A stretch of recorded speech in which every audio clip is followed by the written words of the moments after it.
दोस्तों, UGC guideline को लेकर जो देश भर में प्रोटेस्ट चल रहा था और खासकर सोल जाति के युवा जो सड़कों पर प्रदर्शन कर रहे थे और प्रदर्शन इस हद तक तल्ख हो चुका था कि जिसे पीएम मोदी को भाजपा की ओर से भगवान घोषित करने की कोशिश हो रही थी, एक अवतारित पुरुष के रूप में प्रचारित किया जा रहा था। इस यूजीसी कानून को इक्वलिटी की बात सामने आते ही वही चेहरा, वही शख्स को गालियों से नवाजा जाने लगा, उनकी जाति को लेकर टिप्पणियां की जाने लगी और लगा कि भाजपा के हाथ से एक बार संपूर्ण रूप से जो सवर्ण समाज है बाहर चला जाएगा।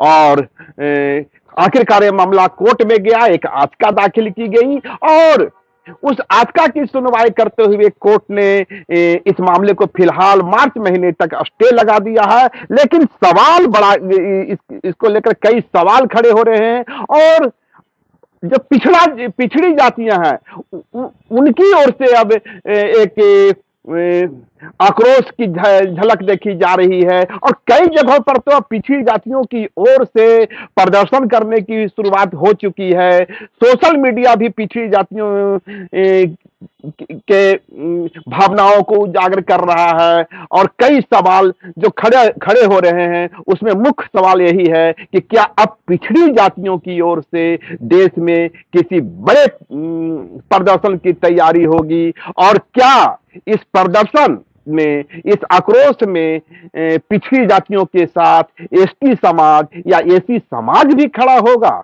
क्योंकि पहली बार ओबीसी सोसाइटी को, ओबीसी समाज को एसटी एसी के साथ लाने की कोशिश करते हुए एक इक्वल, जो इन जातियों में उत्पीड़न होता है, जातीय भेदभाव का सामना करना पड़ता है खासकर शैक्षणिक संस्थाओं में, उसका निवारण की कोशिश की गई थी। तो इस वक्त हमारे साथ है मनोज यादव जी, बताने की जरूरत नहीं है, जेल कैंप का एक बड़ा चेहरा है और अपने प्रखर आवाज के लिए जो जाने ही जाते हैं, अपनी इनकी बेबाकी भी इनकी अपनी पहचान रही है। जब भी बोलते हैं दिल खोल के बोलते हैं, इस बात की कतई परवाह नहीं करते कि इसके क्या मायने निकाले जा सकते। तो मनोज जी, बहुत बहुत जोहार। जोहार। कैसा रहा, आप किस रूप में देखते हैं इस पूरे घटनाक्रम को? अरे वो यही मोदी थे, पीएम मोदी थे जो सवर्ण जातियों के चेहता थे। उनका अधिकांश वोट, स्वर्ण जाति का 90% वोट भाजपा को जाता था। जब कश्मीर में कार्रवाई हुई, राम मंदिर का निर्माण हुआ, यूनिफॉर्म सिविल कोड आया, ये तमाम चीजों को मास्टर स्ट्रोक कहा गया और यह जो आए गए इक्वलिटी की बात हुई, तब तो कहा गया कि भाई यह तो हिंदुओं को लड़ाने की कोशिश है। देखिए, सबसे बड़ा बात है ना, हम इतना ही कहेंगे कि कोई भी नियम जो बनना चाहिए वो समाज को बांटने के लिए भेदभावपूर्ण नहीं, बल्कि सौहार्दपूर्ण ये नीति बननी चाहिए। ये लोग क्या है कि राजनीति कर रहे हैं तो राज करने वाला नीति कर रहे हैं। अच्छा, ये समझ लीजिए, भाजपा हो, कांग्रेस हो, इस सबसे जो राज करने वाले हम रहेंगे, हम रहेंगे, और उसके चलते दूसरे को लड़ा दो, मरा दो। ये चीज जो है, और ये चीज लड़ाते लड़ाते इन लोगों का आदत हो गया। भाजपा का आदत हो गया था कि लड़ा दो किसको, तो लड़ा दो वो हिंदू और मुसलमान को। नहीं, अब तो सवाल जातियां के युवा भी सवाल उठा रहे हैं, तुरंत आ रहे हैं। आपको क्या हुआ कि पहले लड़ा दिया कि हिंदू मुसलमान को, देखा कि इसको 20% मुसलमान है, 80% हिंदू है, आपको एकड़ से माल मार लेना है। तो मोदी जी हो गए 2014 में, तकर बाद जब फिर आए तो मोदिया हो गए। अच्छा, और अब यूजीसी आए तो तेलिया हो गए। अब पहले सब सुने, ये पर क्या दिमाग लगाए, अरे बेवकूफ ने, ये तो हिंदू मुसलमान तो लड़िए नहीं रहा। अब क्या करना है कि वह फॉरवर्ड करना है, बोल 10%, ओबीसी कितना है 90%, ये करा लड़ा दो दोनों को। और ये दोनों लड़ेगा तब क्या होगा कि 10% नहीं आएगा तो क्या होगा। यहां से सबसे बड़ी बात है कि भाजपा और मोदी जी से, आपको मैं बता रहा हूं, एसटी एससी ओबीसी समाज बिदक रहा था। अच्छा। पूरी तरह से जो है ये उससे कट रहा था। आप कहीं भी बात बता दे रहे हैं, भाजपा को कोई भी एससी एसटी ओबीसी समाज नहीं पसंद कर रहा था। तो बिहार में इतनी बड़ी जीत कैसे अरे हुई? भैया तो वह तो अभी यही कहना है, यही सवर्ण लोग उछल उछल क्या बोलते थे, मोदी ठीक रहा है, तेजस्वी गड़बड़ है, तेजस्वी गड़बड़ है, बोलता था ना सब। हाँ हाँ। अभी कैसे गड़बड़ हो गया?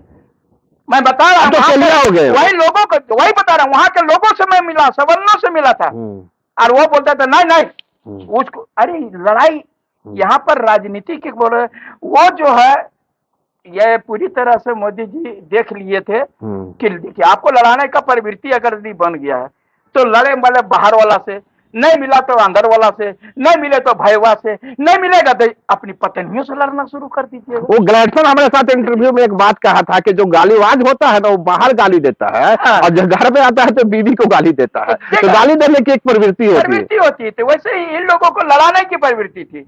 तो कभी कभी इधर तो उस समय जो है तो जिस समय लड़ा रहा था उस समय लोग बढ़िया से मजा मार रहा था। यही सवर्ण लोग बोलते थे बहुत बढ़िया मोदी आ गए, यशस्वी प्रधानमंत्री, देश के सबसे बड़ा। अरे बाबा तो हमरा कुछ वो ऐसा शब्दों नहीं आता जैसन जैसन सब बोलता था। और अभी अचानक वहां यशस्वी से तेलिया बन गए, आगे का जातिवाद में आ गए ना, आ गए ना जातिवाद में। ये बात तो आप ठीक कह रहे हैं। आप बात को आप समझ करके रखिए। इसीलिए तो कानून आया था कि किसी को जातीय अभिमान का बोध नहीं हो। तो पहला शिकार पीएम मोदी ही बन गए। हम आप किसी को कुछ नहीं कहेंगे, हम सौहार्दपूर्ण, देखिए हमारा राजनीति एमएलए बनना एमपी बनना नहीं है देवेंद्र जी, मेरा है ये मेरा मिशन है।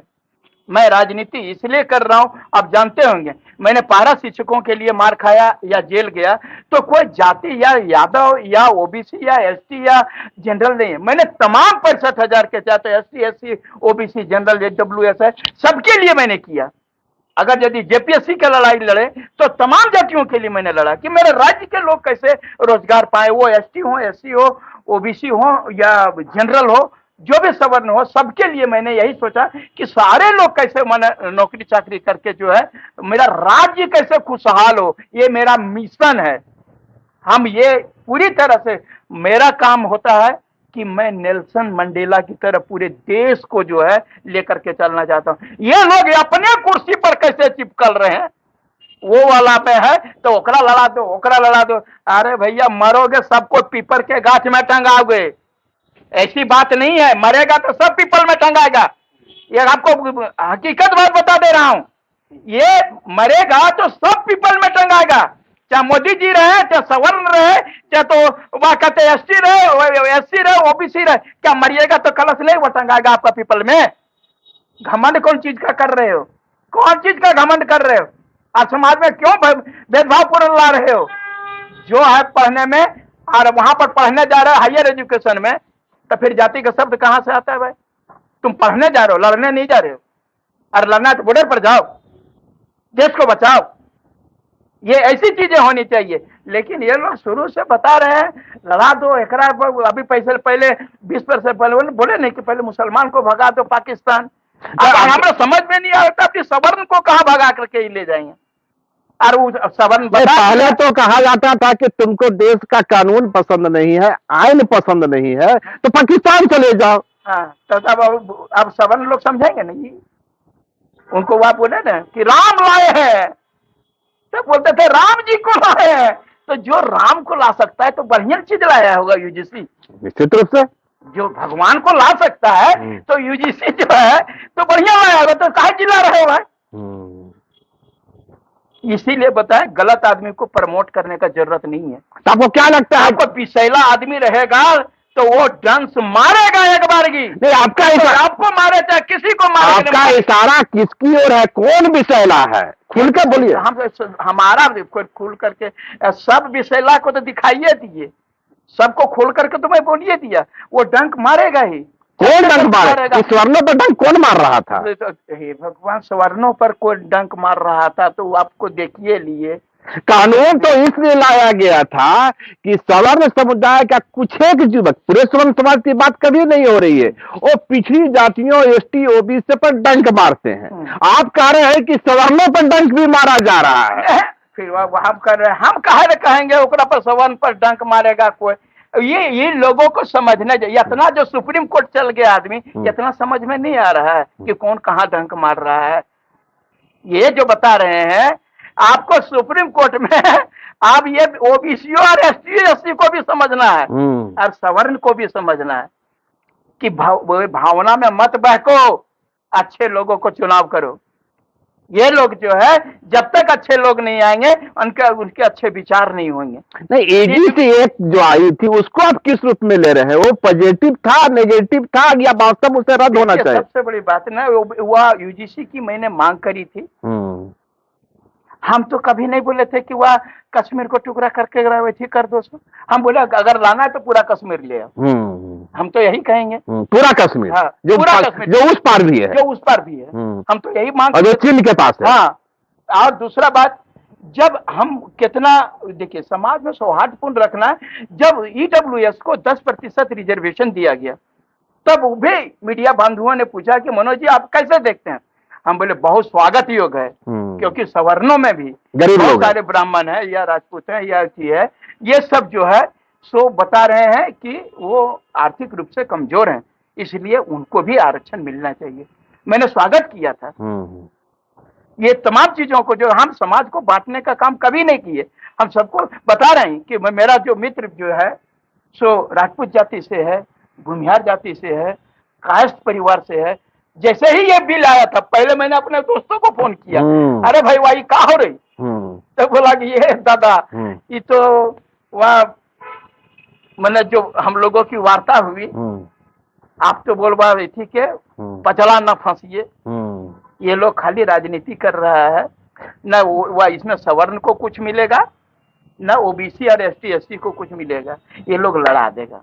तो सिर्फ लोगों को लड़ाने के लिए बिल लाया था, लड़ाने के लिए। हाँ देखिए, आप समझ नहीं रहे हैं, जब जब कुछ होने का रहता है, अब इन लोगों का ग्राफ गिर रहा था भाजपा का। अच्छा, भाजपा का पूरी तरह से ग्राफ गिर रहा था, तो कुछ तो होना चाहिए देश में भूचाल। पहले तो मान ली कश्मीर पर भूचाल किए, फिर वह राम मंदिर पर भूचाल 4, 3 साल 5 साल अब मैंने हीड़ दिए भगवान लाते लाते, समझे ना। और वो चीज हो गया। अब जो है सो सब वह एक बार की ले आए वह कॉमन सिविल कोड, तो मुसलमान मैंने इतना दिन तक उसका अब चैप्टर खत्म हो गया था, मुसलमान पर इनका चैप्टर खत्म हो गया, तो अब चैप्टर आया फॉरवर्ड पर। अच्छा, लाइन से चल रहा है ना। पहले मुसलमानों को कत्ल किया गया, अब सवर्णों को अगर आ गया ओबीसी पर, अच्छा, अगर आ गया एसटी और एससी, कौन छोड़ेगा जी? तो कोई मुक्त रहेगा इससे? किसी की गर्दन बचेगी कि नहीं बचेगी? किसकी? किसी की भी गर्दन। बता रहे हैं मोदी जी चाह लिए हैं कि जब तक हम हैं तब तक भाजपा रहे, और हम ऐसा वाला बैकवर्ड फॉरवर्ड को लड़ा देंगे कि अब आखिर में प्रधानमंत्री मोदी जी अमर नहीं है, वो इनके बाद में कोई चाहिए ना। तो कहा जाता था कि जोगी जी आएंगे, मोदी जी के बाद जोगी जी आएंगे, ये ऐसा कर दिए जो जोगी जी भीतरे जाएंगे। तो अब क्या किया जाएगा? अब क्या होगा? अब होकर घर के मामला समझे, हमारा मजा है जनत। हमको इतना जानते हैं, हम देश के प्रति, अपने समाज के प्रति, अपने राज्य के प्रति हमारा राजनीति अलग है। हमको राज करने वाला नीति नहीं चाहिए। मैं इतने जानता हूँ, महात्मा गांधी पूरे देश के लिए लड़े, क्या वो प्रधानमंत्री बने, राष्ट्रपति बने? नहीं ना। भगत सिंह, चंद्रशेखर आजाद, हमारे बिरसा मुंडा क्या मुख्यमंत्री बने? समाज को सुधारने का काम किए, समाज को आगे लेकर के मनोज यादव वही करना चाह रहा है। समाज को कैसे आगे ले जाए, मैं इसकी कल्पना करता हूं, चाहे वो एसटी हो, एससी हो, ओबीसी हो, हिंदू हो, मुस्लिम हो, तमाम लोगों को अपना राज्य का विकास कैसे हो, देश का विकास कैसे हो, मैं इस पर कल्पना करता हूं। ये सब चुटुर पुटुर का राजनीति करता है, क्या करने का। तो ये थे हमारे साथ मनोज यादव जी, जिनका साफ मानना है कि इस बिल को न तो ओबीसी के कल्याण के लिए लाया गया था, न सवर्णों के कल्याण के लिए लाया गया था, न इससे एसटी और एससी समाज का भला होने वाला था। यदि इससे किसी को भला होने वाला था तो भाजपा को भला होने वाला था। जिस डिवाइड एंड रूल के रास्ते भाजपा जा रही है, यह बिल भी उसी का एक और नमूना था।